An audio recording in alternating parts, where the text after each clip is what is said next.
Results of Lok Sabha elections 2024 released. NOTA got more than 2 lakh votes in Indore Lok Sabha constituency. This is the highest number of votes ever for NOTA in any constituency. President Draupadi Murmu administered the oath of office and secrecy to National Democratic Alliance leader Narendra Modi. India participated in the Indo-Pacific Economic Framework for Prosperity Ministerial meeting held in Singapore. Member countries signed 3 agreements focused on clean economy, fair economy and overall IPEF agreement. Progress of upskilling initiative was also mentioned.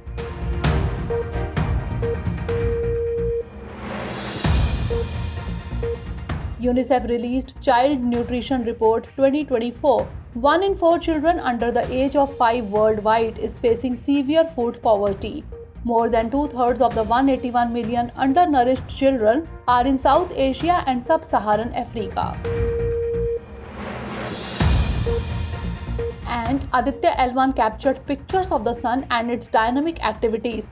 It will help in studying and predicting solar flares, energy distribution, sunspots.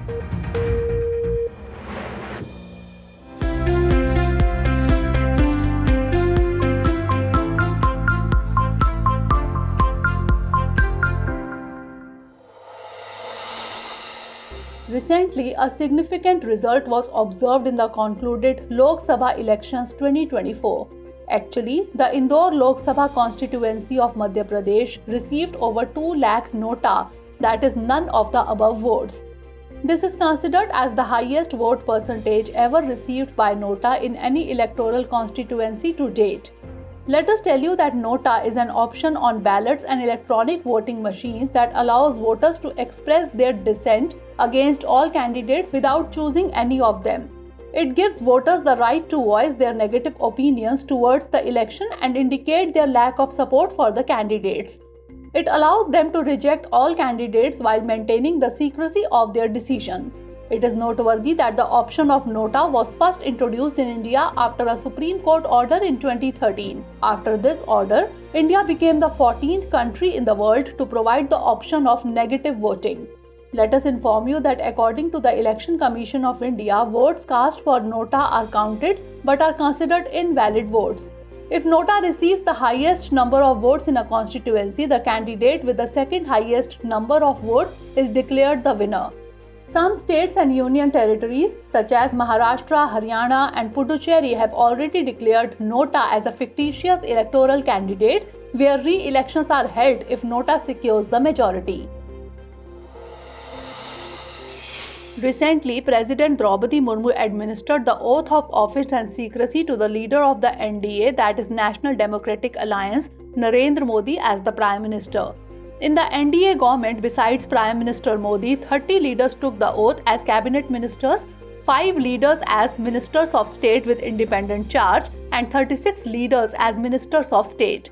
Narendra Modi took the oath as the Prime Minister of India for the 3rd consecutive time. Prior to this, he served 3 consecutive terms as the Chief Minister of Gujarat. He is the second person to achieve this feat after Pandit Jawaharlal Nehru, the first Prime Minister of India. Let us tell you that the Prime Minister is the executive head of the country's administration. However, according to the Constitution, the President is the supreme head of the nation. But the reins of the country's governance are in the hands of the Prime Minister. According to Article 75, Clause 1 of the Indian Constitution, the Prime Minister is appointed by the President. The President administers the oath of office and secrecy under the duties written in the 3rd schedule. Let us inform you that India's parliamentary system of government is based on the British model, where the main executive authority of its political and administrative system is the Council of Ministers. It is led by the Prime Minister. The Council of Ministers has 3 categories of ministers: cabinet ministers, ministers of state, and deputy ministers. The differences among them lie in their rank, salary, and political significance. Recently, India participated in the Indo-Pacific Economic Framework for Prosperity, that is IPEF, Ministerial meeting held in Singapore. During this meeting, significant progress was reviewed to strengthen economic engagement among partner countries in the Indo-Pacific region. IPEF members signed 3 agreements focused on a clean economy, a fair economy, and the overall IPEF agreement. However, due to its domestic approval process, India did not formally sign these agreements. Partner countries also discussed the progress of the upskilling initiative, which was launched in September 2022. This initiative aims to provide digital skills training primarily to women and girls in the IPEF partner countries. Over the past 2 years, it has provided 10.9 million upskilling opportunities, 4 million of which were in India.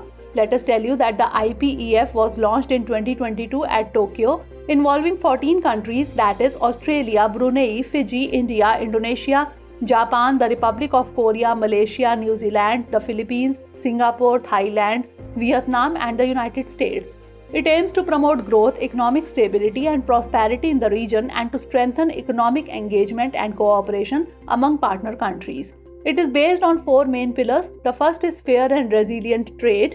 The second is supply chain. The third is a clean economy, which includes renewable energy and carbon emission reduction. And the fourth is a fair economy, which includes tax and anti-corruption policies. India has joined pillars 2 to 4 of the IPEF while it holds observer status in pillar 1.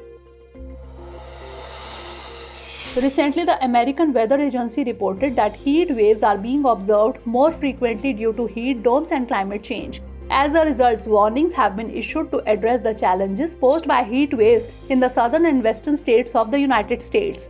Let us tell you that a heat dome is a meteorological phenomenon that can occur during calm and dry summer conditions.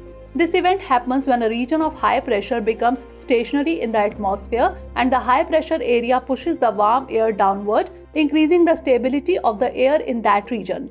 This creates a dome-shaped area of hot air that can persist for days or even weeks. Experts explain that the underlying cause of its formation is the increasing temperature of the sea surface. This leads to a higher rate of evaporation from the sea surface, adding more moisture to the air and warming it up. Heat domes typically behave like a jet stream.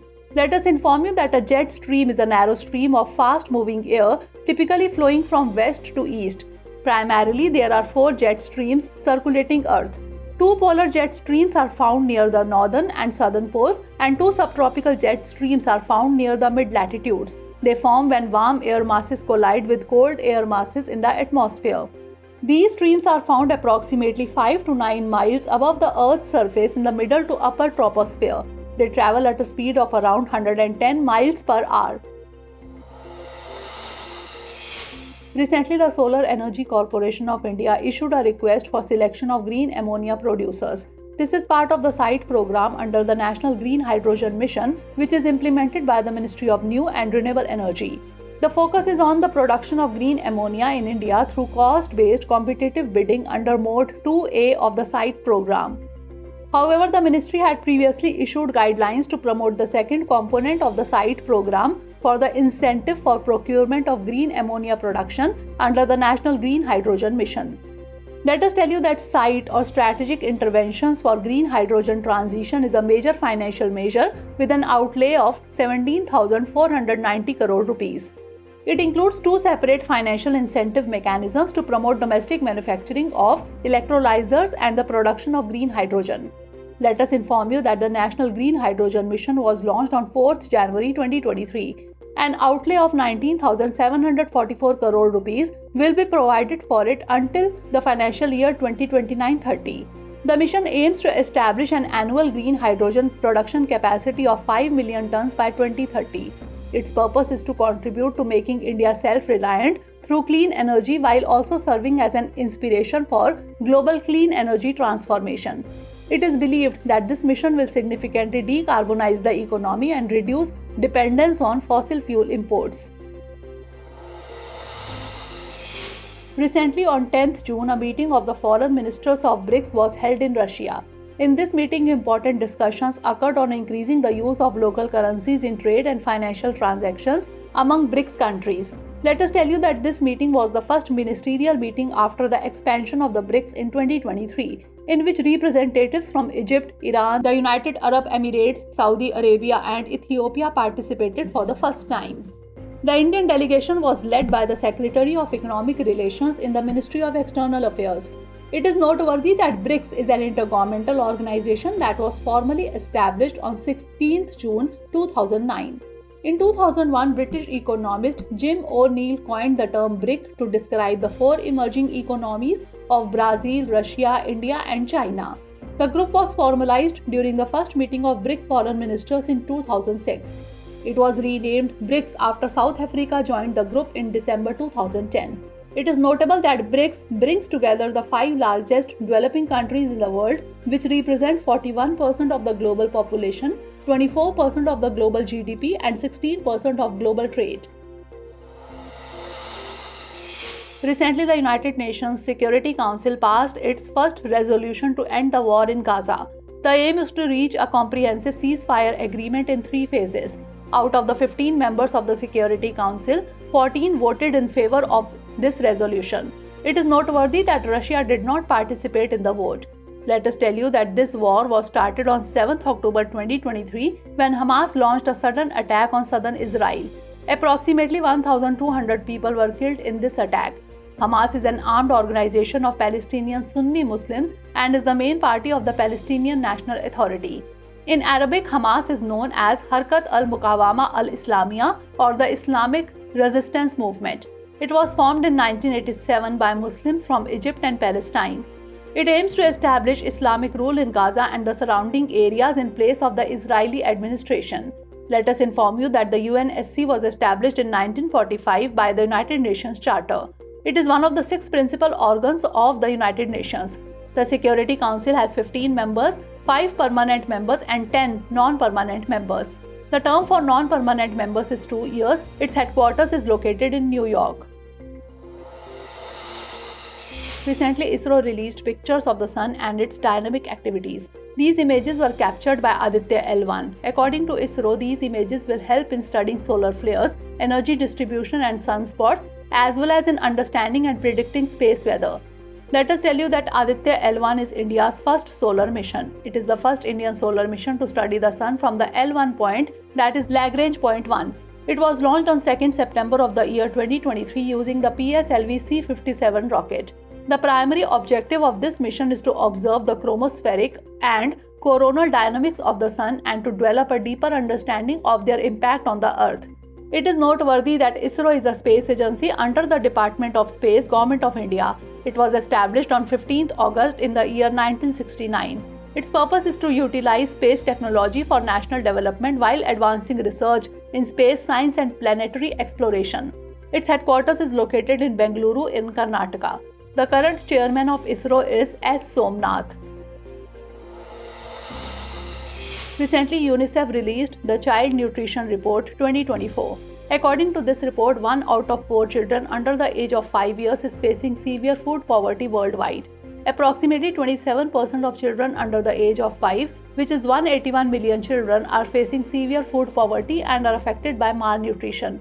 The report indicates that more than 2/3 of the 181 million young children living in severe food poverty are from South Asia and Sub-Saharan Africa.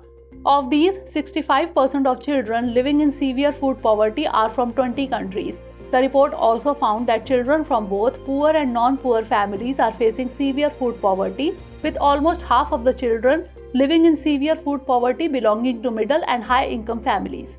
Let us tell you that the Child Nutrition Report is released by UNICEF. This global report examines the status, trends, and disparities of child food poverty in early childhood. It includes the impact of global and local food and nutrition crises. The report focuses on low and middle income countries where most children living in food poverty reside. It also assesses the effects of child food poverty on malnutrition and poor development. Let us inform you that UNICEF stands for the United Nations Children's Fund. It was established by the United Nations on 11th December 1946. UNICEF works to protect children's rights and ensure their development. It aims to promote the health, education, safety, and nutrition of disadvantaged and needy children around the world. With all the top news we have covered in this bulletin, let's now focus on 5 questions based on all news covered so far. Questions based on today's bulletin are: first question is, consider the following statements about NOTA. 1. NOTA is a voting option on ballot papers and electronic voting machines. 2. It allows voters to show their disagreement with all candidates without choosing any candidate. 3. The use of NOTA in India was first introduced in the year 2013. How many of the above statements is or are not correct? Only one, only two, all three, or none of these. Next question. Consider the following statements about the jet stream. 1. A jet stream is a narrow band of fast-moving wind. 2. It flows from east to west. 3. A total of 5 types of jet streams are found on the earth. How many of the above statement or statements is or are correct? Only one, only two, all three, or none of these. Next question. Consider the following statements with reference to the Child Nutrition Report 2024. 1. This report has been released by the UNICEF. 2. 1 out of 4 children under the age of 5 is facing severe food poverty worldwide. 3. Nearly half of the children living in severe food poverty are from middle and high income families. How many of the above statement or statements is or are correct? Only one, only two, all three, or none of these.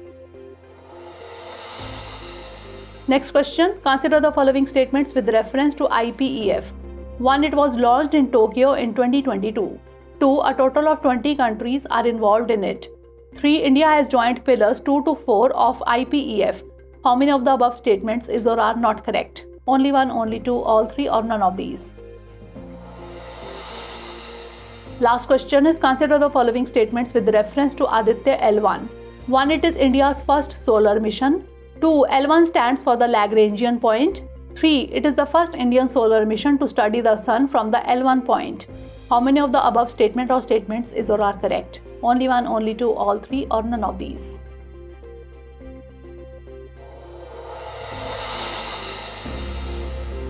Recently, the Securities and Exchange Board of India was awarded the Best Conduct of Business Regulator Award for the Asia-Pacific region. This award highlights SEBI's significant role in improving regulations governing the Indian stock markets. The award was given by the Asian banker at a ceremony held in Hong Kong. SEBI is a statutory regulatory body established on 12 April 1992 under the provisions of the Securities and Exchange Board of India Act 1992. Recently, the Export-Import Bank of India or the India Exim Bank has inaugurated its office in Nairobi, the capital of Kenya, in order to boost trade and commerce in the Eastern African continent. This initiative is expected to boost trade and investment between India, Kenya, and East Africa. Significant growth in trade between India and Eastern Africa has been observed, reaching up to $12.9 billion in 2022. India Exim Bank, established in 1982, is a specialized financial institution. Its primary functions include financing international trade, providing facilities and promoting investment, playing a crucial role in funding investments. Recently, 4-time MLA Mohan Charan Majhi has been elected as the new Chief Minister of Odisha. Mohan Majhi succeeded Naveen Patnaik, Chief Minister of Odisha, for over 2 decades. KV Singh Dev and Pravati Parida have been appointed as Deputy Chief Ministers. It is noteworthy that there is a provision under Article 164 of the Constitution that the Chief Minister is appointed by the Governor. Let us tell you that the leader of the party with the majority in the Legislative Assembly is appointed as the Chief Minister of the state. The Governor has nominal executive power, but the actual executive power rests with the Chief Minister. Recently, the World Health Organization confirmed a case of avian influenza, commonly known as bird flu, in a 4-year-old child from West Bengal. This marks the second human infection from the H9N2 virus in India since 2019. The H9N2 virus is a subtype of the influenza A virus, which causes both human influenza and bird flu. The H9N2 subtype was first isolated in 1966 from a Turkish flock in Wisconsin, USA. Notably, this virus spreads through direct contact with infected animals or indirect contact with a contaminated environment. Shri Pema Khandu has been sworn in as the Chief Minister of Arunachal Pradesh for the 3rd consecutive term. The Governor of Arunachal Pradesh, K.T. Parnaik, administered the oath of office and secrecy to Chona Main as the Deputy Chief Minister, along with the oath to 10 other cabinet ministers. Notably, Shri Pema Khandu became the Chief Minister for the first time in 2016. Recently, a decline in the levels of HCFCs has been observed, which damaged the ozone layer. This is 5 years ahead of the scheduled target, marking a milestone for the environment. Research published in the journal Nature Climate Change stated that HCFC's emissions peaked in 2021, 5 years earlier than the estimated year 2026, and this is moving in the right direction. The Montreal Protocol, signed in 1987, is a global agreement to protect stratospheric ozone layer by phasing out the production and consumption of ozone-depleting substances such as chlorofluorocarbons. According to a recent study, India has become the world's second largest emitter of nitrous oxide after China. N2O is a major greenhouse gas that affects the atmosphere for a long time. The primary source of N2O emissions is the use of fertilizers in agriculture. Additionally, the increased production of manure due to rising demand for meat and dairy products has also contributed to higher nitrous oxide emissions. The study indicates that in 2022, the atmospheric concentration of nitrous oxide reached 336 parts per billion. Sub-Lieutenant Anamika B. Rajiv has made history by becoming the first woman helicopter pilot in the Indian Navy. 21 officers were awarded the prestigious Golden Wings at the passing out parade. Additionally, Sub-Lieutenant Anamika will be flying helicopters such as SH-3 Sea King, ALH Dhruv, Chetak, and MH-60R Seahawks. Notably, in 2018, Indian Air Force Flying Officer Avni Chaturvedi made history by becoming the first Indian woman pilot to fly a fighter aircraft. Recently, an emergency has been declared in Russia's southern Rostov region due to drought by immediate effect. Several regions in Russia had already declared local emergencies as crops ranging from grains to apples were affected by frost. Let us tell you that the purpose of this emergency is to address the potential crop loss estimated at up to 30%. It is noteworthy that the Ministry of Agriculture of Russian Federation has estimated that the cold weather in May could damage about 1 million hectares of crops. The ministry has forecasted grain production of 132 million tons for 2024, but this could decrease due to drought. Recently, the Madhya Pradesh government has completed preparations for its ambitious cheetah reintroduction project in Gandhi Sagar Wildlife Sanctuary. With this, the sanctuary will become the second home for cheetahs in India after Kuno National Park. According to wildlife experts, Kuno National Park did not have enough space for the increasing number of cheetahs, making it necessary to relocate them to another place. Cheetahs have been brought from Kanha and other locations to increase the cheetah population in Kuno National Park. Gandhi Sagar Wildlife Sanctuary is located in Madhya Pradesh, near the northern border of Mandsaur and Nimuch districts close to Rajasthan.